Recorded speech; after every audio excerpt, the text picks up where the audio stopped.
Hello everyone and welcome to Golf Center. Along with my co-host Bob Stevens, I'm PGA professional Chris Tremblay, and you talk about a full tee sheet. We've got one this week, Bob. Ooh, we really do. We've got an awful lot of local action to talk about. We're also going to talk with Matt Presnell, who is the director of golf out at Berkeley Hall, about the upcoming Players Am. We're going to talk golf carts with Ben Andrews. I love golf carts. That's the only reason I became a pro, was to drive the carts. Was to be able to drive the carts. That's So right. Let's find out what's new in the golf cart world. We'll talk to Ben, and we're also going to discuss Mimosa golf clinics. They are. I think that's going to be the new deal. I think anytime you can put mimosas or Bloody Marys with a golf clinic, I think you've got. I think it's a good combo. I think it works. We're going to do that though at the end of the show, so that then we can go enjoy them. Take care of it from there. Indeed, it is the time of the season in the Low Country for golf tournaments. Everybody's playing seriously. The Hilton Head Island Amateur Golf Association just finished its 4-ball tournament up at Bear Creek, and I think the big winner might have been Bear Creek. As is evident by the scores not being that low, and you always hear of what great condition it's in, and it proved to be that way again. Let's check out the scores. There were some the winners in the championship flight. J.D. Hoft and Jeff Wong came from behind, 134. They are the winners, but by 5 shots. That's pretty good in a 4-ball. That is. Well, that's showing right there, the quality of their play. To separate yourself from 5 shots from a field with that many good amateurs in it, you were making some putts, you were hitting some good approaches. Indeed. In the other flights that were contested in the 4-ball, the handicap flight won by Mark Carey and Jim Manning. And then in the senior flight, John Henkin and Joe Vignati were the winners in the senior flight. On the gross side, net side, there was a tie. There always is in net, isn't there? Well, you've done enough of these tournaments. Split it right in half makes everybody happy. There you go, indeed. Also, though, some other great junior tournaments. Yeah, we sure did. We had a couple of our juniors that we've mentioned quite a few times here on the show really excel lately. First off, let's get to Andrew Orishak, the Hilton Head High freshman-to-be, won his first American Junior Golf Association tournament out at WHHI Creek last week. Freshman-to-be. Freshman-to-be. He's going to be a 9th grader, and he's already a winner on the. Well, he's a terrific young athlete. We were fortunate to get him into the Junior Players Golf Academy last winter and start to do some things with his body. And we know he works with Tim Cook over at Long Cove, who does some wonderful work with him. And he got his first victory against a very strong field. He shot 1 under, 209 for 3 rounds at WHHI Creek. Also some good local appearances were made there. Will Miles tied for 7th, and Will had a good tournament back in May. He won the IJGA event over in Savannah. Bryson Nimmer, JPGA student, tied for 23rd, and Alec Weary, a youngster from Bluffton who you're going to want to keep your eye on, also played some very good golf. He tied for 39th, which sometimes might not sound that good, but against a field that strong, that's still some quality play. After Andrew, we need to mention the Bryson Nimmer. Yeah. Won on the South Carolina Junior Golf Association Tour. He won the Jimmy Self Invitational, 36 holes. He shot 7 under par, and it took 3 playoff holes. How's that? 7 under par, and that's not good enough to win outright. But Bryson shot the score that took him, like I said, into the playoff. He won on the 3rd playoff hole, and cahoots need to be mentioned to Bryson because he's another one that came to us last year. He has lost over 40 pounds. Wow. And really has gotten his golf game to match that, and he's playing some wonderful golf, and he's going to be a junior. So we've got some good young players that are playing very, very well on the national and state level, who I'm sure some college coaches are very, very curious about what their plans might be. I think we're going to see a lot of those college coaches this fall and in the falls to come. Heck, for the next 3 or 4 falls for a player like Andrew Orishak. That's right. So we'd like to congratulate Andrew, Bryson for their fine play, and we'll be keeping our eye on you. We also want to congratulate Ken Duke, the winner at the Travelers Championship up in Hartford. You know Ken. I've known Ken for a lot of years. 44 years old, has overcome scoliosis. He's got his game in gear, made it to the Tour Championship 3 or 4 years ago, then lost his card the very next year. Just like that. It happened so quick. And then has had to battle back, and he did it again, and he battled back again all weekend long. Got a little help when Bubba Watson hit one in the water at 16, but... yeah, Bubba and his caddy had a little meltdown. And Ken wins in a playoff, and finally a winner on the PGA Tour, and now exempt for the next couple of years. And one happy guy. Well, you had to feel for him after he finished. He made a wonderful par on 18 after hitting it up on the right bank there, hit it in front of the green, 2-putted. And he definitely looked good, especially when Chris Stroud hit the ball over the green on his approach, because Chris Stroud needed birdie on the last hole, but the golf gods were with Mr. Chris, and he chipped in to force a playoff. And then on the second extra hole, Kenny Duke playing the 18th again, hit a wedge in there about a foot, and it ended up being the margin of victory for him. Terrific victory for Ken Duke on the PGA Tour. Meanwhile, there were some other winners on the pro side this weekend. Yes, Inbee Park has gone ahead and shown that if she wasn't number one all the other times we've talked about her. Is this picture burned into the TV? Because we've seen this so. before. We just leave this right on the screen and we just bring it up every week or every other week. Yes, Inbee Park, one-hole playoff victory this week, 5th tournament win of the year. U.S. Women's Open is this coming week, and she's already won the first 2 majors of the year. So it should be interesting to see, exactly what happens this weekend. And once again, you'd think a U.S. Open course definitely plays into the way she plays the game. It's nice and steady. It's down the middle. She putts it pretty well. She puts it really well. That's always the formula for doing well in a U.S. Women's Open. Let's see, how did Annika do it? How did Lorena Ochoa do it? Hit it down the middle, hit the green, make the putt. It's a really simple game. And the interesting thing is where they're holding the U.S. Women's Open this week. It's on a course where they've never played a major before. It's out on Long Island, Sabonic Golf Club. Fairly new design. A very interesting collaboration between 2 very, very different architects, Jack Nicklaus and Tom Doak. Tell us a little bit about some of their differences. Well, they're very different designers. They've each got their own successes, certainly, and they've got their own ways of doing things. But this golf course, it looks like a great Long Island golf course, and we've got so many of them from the past that have held national championships. This happens to be a new one, but I think it'll be a great test, and I'm very interested to see the course because I haven't seen it before, haven't played it, and would love to see just how they do what they do, and hopefully TV will get a chance to show us a little. Well, you've got Nicklaus, the man who always likes to move a lot of earth, and Tom Doak, who likes to leave a lot of earth alone. So it should be curious. It'll be a lot of fun for all of us that haven't seen the golf course to see how it plays out, and at the end of the tournament to see what the scores were, because as great as this place is supposed to be, I think it'll be on the radar for many more championships to come. I think you're right. We've got an awful lot more coming up on the show. This is going to be a terrific show. Again, Matt Presnell, the director of golf at Berkeley Hall, is going to talk a little bit about the course setup for the Players Am coming up. I'm curious how they will set the course for these guys. Are they going to let them mow it down? Are they going to let them go after it? Or are they going to make it as firm and fast as they can and really challenge the young players in the Players Am coming up? Well, like usual, weather will dictate it. I would think that they're probably going to try to firm things up as much as they can. But as we have here down on Hilton Head, every day our weather forecast is for 85 degrees and a 40% chance of showers coming in, so you never know. But I would think firm and fast is definitely the way that they're probably going to go there. We're also going to talk golf carts and mimosas. Got all of that coming up when we continue here on Golf Center.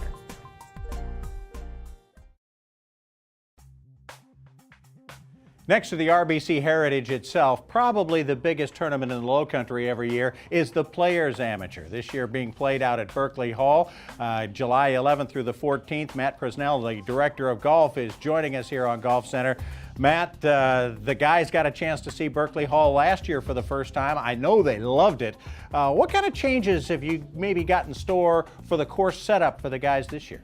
Well, we typically going to look at the 2013 Players Am to be what our normal conditions would be that we provide to our members throughout the summer. The South Golf Course is a Bermuda grass golf course, and we look for it to be in championship shape. The guys had a good time with the setup and the golf course itself last year, and we're looking for the same thing for 2013. Any particular things happening with your superintendent, Danny, to get the golf course ready? Are we really doing anything to gear it up, especially for the event? No, not really.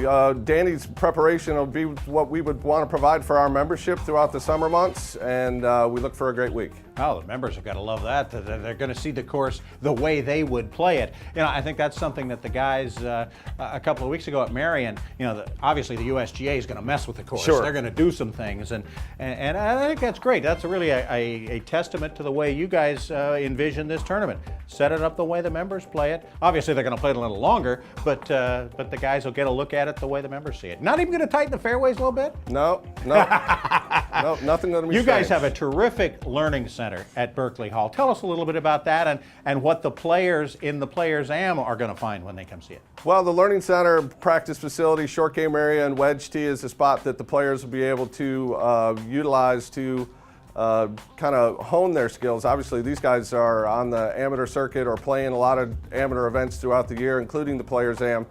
When they come to Berkeley Hall, they're not looking to find it, they're looking to hone it a little bit. our short game area and wedge tee along with the practice facility will certainly allow them to do that. Now, when you say your short game area, could you describe for us a little bit, what makes probably your short game a little bit more unique than most that you might see? Yeah, we have a short game area that's got 3 target greens and can allow you to hit shots from upwards of 150 yards. Also, an area designed specific for wedge tee with sand target greens to really help hone a player with yardages using lasers and areas from 110 yards and in. And you might be surprised who you see out there, not just the players that you're going to learn about, but the teachers and even some of the parents. Lanny Watkins was out on the tee last year. He hit a few shots himself, but watching his son play, and you see an awful lot of that at the Players Am, don't you? Yeah, Lanny was in town with Tucker, walked the golf course, was around, and I believe to be impressed with facilities. Well, it goes to show again the quality of the players you get in this tournament. And bringing that to mind, the amateurs that are playing, Matt, how do you see them looking at this event in terms of maybe tour preparation for them down the road? Well, absolutely. This is an elite field of amateurs. It's an invitational. Mr. Delcher and Mr. McKnight have put a lot of time into the qualifications that go along with getting into the event. When you look at the list of past champions, you're talking about gentlemen that have made their way through the professional ranks to elite levels on the PGA Tour. Also, when the guys come, this being an elite field, what it allows them to do is measure their game against other players, see maybe their strengths and weaknesses, and work on their game to get to their specific arenas. Yeah, because some of them are a whole lot closer to turning pro than we think Sure. they are, and have used this really as a springboard to their careers. Your members have to give up the golf course for a week, but they are very much involved in this tournament, aren't they? Yeah, highly involved, from volunteers to registration to housing. The kids are provided with housing on property, so everything gets taken care of for them. It's a big week, and the membership supports it fully. It also is a big part of the success of the Players Am. Yeah, Matt, the people love coming. We all like to look behind the gates. We all like to go into the communities that we don't necessarily live in or belong to and see how other people do it. That's one of the beauties of this golf tournament, the Players Am. Everybody can come see, and everybody can come watch and see what happens at Berkeley Hall.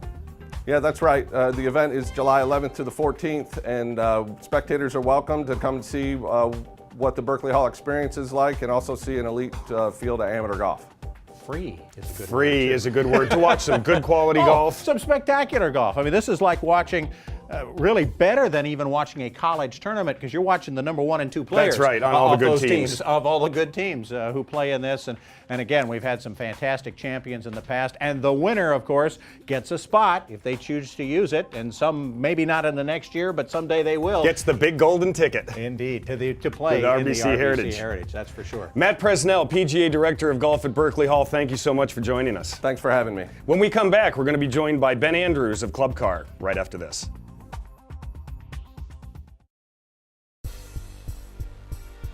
Welcome back to Golf Center. We're now going to go into an area we have not been in very often here on Golf Center. Very We're going to true. talk about golf carts. Ben Andrews of Club Car of Hilton Head is joining us. Ben, golf cars are a part of the island. They are probably, I was going to say, almost as many golf cars among the golf community than there are regular cars.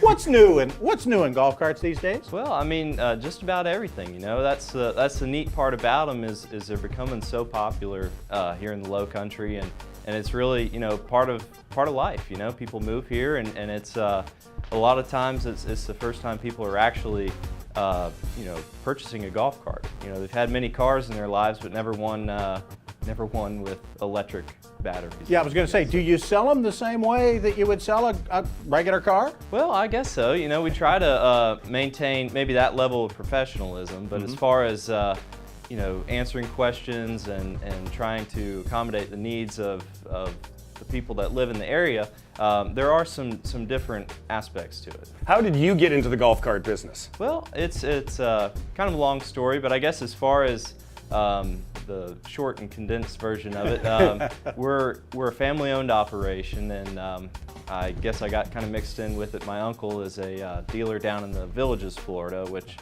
keeps him busy. But it's my wife and I. We kind of own the dealership here in Bluffton and own and operate it there. What services do Club Car of Hilton Head provide? Well, of course, sales of new and used golf cars, but also too, we also service the carts. So, you know, I mean, it's not just a one-time deal. Yeah. You know, lots of times we build relationships over the years with many of our customers through, you know, just changing flat tires or just annual maintenances, keeping up and keeping the cart in good condition. You mentioned new and used. Cars have an odometer. We can tell how old it is, where it's been. You can even get a Carfax, I think, on cars. How do you know if a golf cart, how do you know if a golf cart has been treated well and is a good used cart? Well, and I tell people all the time, the most important thing when looking for a used cart is making sure they're getting a good set of batteries. What we do at our store is we just take the guesswork out of that and go ahead and replace the batteries anytime anyone's buying a new used car.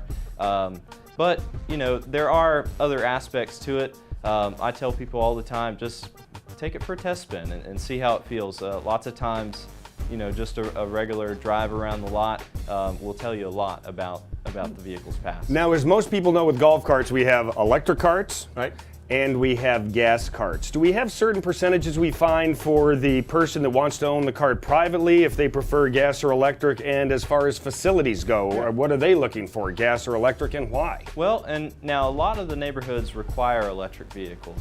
You know, I think we're all kind of helping out with our carbon footprint as far as providing electric vehicles. But as far as in this particular area, we sell probably 95% electric compared to gas. You know, the gas cars, we do get some enthusiasts every now and then that like to kind of create it into their little home project where they can tinker with it just like an old motorcycle. They like to modify them, Bob, so they go a little faster. Yes, that's really how it works. That's for sure. It's been interesting to hear the other side of this. Sure. From you, Ben. We sure appreciate the time, and we thank you for joining us. Again, that's Club Car of Hilton Head. Yeah, a dealership right off the island where folks can go and walk through the lot just like you would a car lot.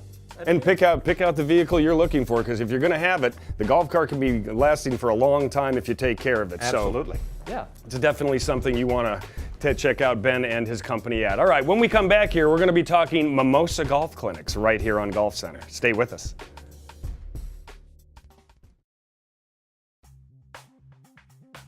Welcome back to Golf Center.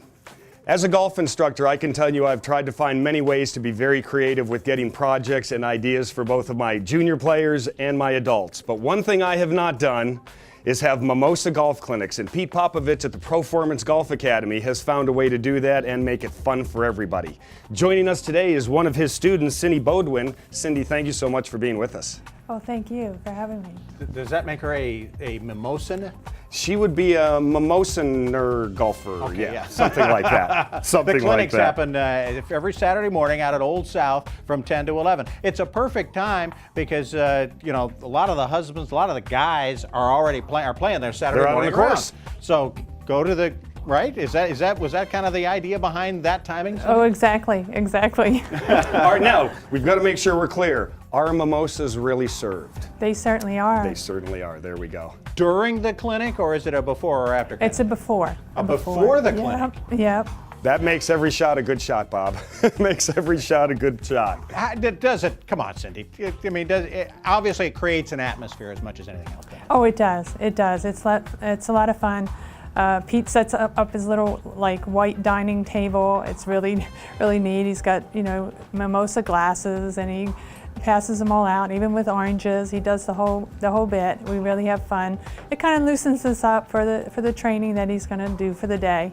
So tell us about some of the topics that are discussed once the training actually does begin. Oh yes, there is that. Actually, yes. It begins. all the basics in golf, depending on the week that what we're doing. Last week was sand traps. He gives a 15-20 minute dissertation on how to and why you do things and why you don't do things, and then he lines us all up and we all get to practice the remainder of the time, and he goes through and watches each one of us and make sure that we're doing it right, gives us pointers, helps us out, make sure that we're doing it the way that, professionals do it. What do you find, I'm sorry, Bob, what do you find to be the most helpful part of the golf clinics for you? Because everybody looks at them differently and gets something out of them, in their own way. I think most helpful is that Pete explains everything very well, and he spends the time with each one of us to make sure that we're getting what he's trying to, the techniques and things that he's trying to teach us. So there's individual instruction involved within the group instruction. How big's the group been during the weeks you've been doing it? Any given time, through the spring and now into the summer, there's been about 5 to 9, 10 people, women only, of course.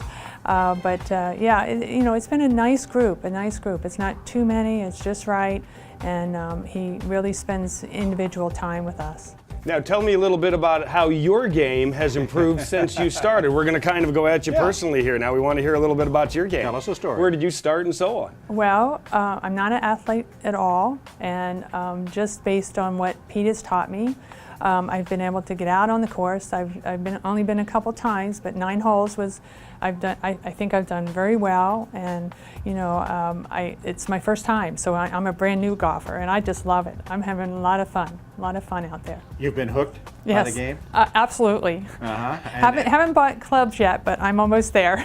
Well, and that's something good to point out. You don't have to have clubs to come out and be a part of this. Exactly. Exactly. So when we go ahead and look at you going down the road in the future, where do you see this kind of taking you? You've started at these clinics. It's been a nice, way to learn golf, have some social activity, but where do you see it taking you? Just being better, being able to maybe join teams and stuff. Where I live, there's a couple women 9-hole groups, and I'd like to be able to participate and feel comfortable that I can do as well as they do. Well, that's fantastic. What a great way to grow the game. Yeah. Log on and find the Golf Performance Academy or call Old South for more information. Is that the way to do it? Yes, it is. Yes, it is. Cindy Badoin, thank you so much for being with us. Thank you. And that's all the time we have for Golf Center this week. For my co-host Bob Stevens, I'm PGA professional Chris Tremblay. Thanks so much for being with us. We'll see you next time.